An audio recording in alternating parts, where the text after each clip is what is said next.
இந்த புனிதமான ரமலான் மாதத்தின் இன்றைய நாளில் உங்கள் இதயத்தை மெதுவாக தொட்டுச் செல்லும் ஒரு சிறிய நினைவூட்டலுடன் நான் உங்கள் அசீமா ஷாகுல். நேற்று நாம் அல்லாஹ் மீது நம்பிக்கை வைத்தால் இதயம் அமைதியை அடைகிறது என்று பேசினோம். ஆனால் வாழ்க்கையில் நம்பிக்கை வைத்த பிறகும் நாம் காத்திருக்க வேண்டிய தருணங்கள் வரும். அந்த காத்திருப்பில் இதயத்தை தாங்கி நிற்க செய்யும் சக்தி சபர், பேஷன்ஸ். பல நேரங்களில் நாம் நினைக்கிறோம், எப்போது என் பிரச்சனை தீரும், எப்போது என் வலி குறையும், எப்போது என் வாழ்க்கை எளிதாகும். Waiting is heart.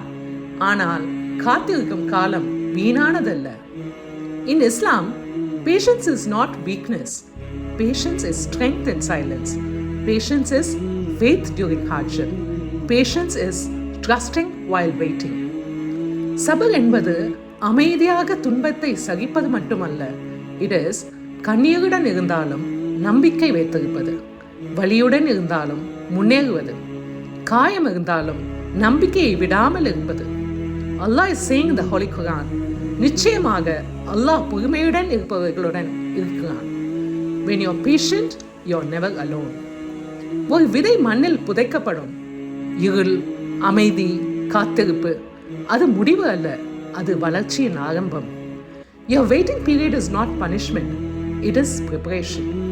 சில நேரங்களில் அல்லாஹ் சோதிக்கிறான், நம்மை உடைக்க அல்ல, நம்மை வலிமையாக்க. Emotional strength does not mean you never cry. It means you keep going, you keep believing, you keep trusting. இன்று ஒரு சின்ன பிராக்டிஸ் செய்யலாமா? காத்திருப்பு கடினமாக உணரும் போது சொல்லுங்கள், யா அல்லாஹ், எனக்கு சபர் அளி. நான் காத்திருக்கிறேன் நம்பிக்கையுடன். என் இதயத்தை வலிமையாக்குவாயாக. Breathe in strength, breathe out frustration. Patience today creates strength tomorrow. யா அல்லாஹ், எங்கள் இதயங்களை பொறுமையால் வலிமையாக்கி சோதனைகளில் நிலைத்திருக்கும் மனதை அளித்து நம்பிக்கையுடன் காத்திருக்க கற்றுக் கொடுப்பாயாக. ஆமீன் யா ரப்பல் ஆலமீன். Be patient. What is written for you is finding its way to you. Signing off, Azima Shahul, till we meet again.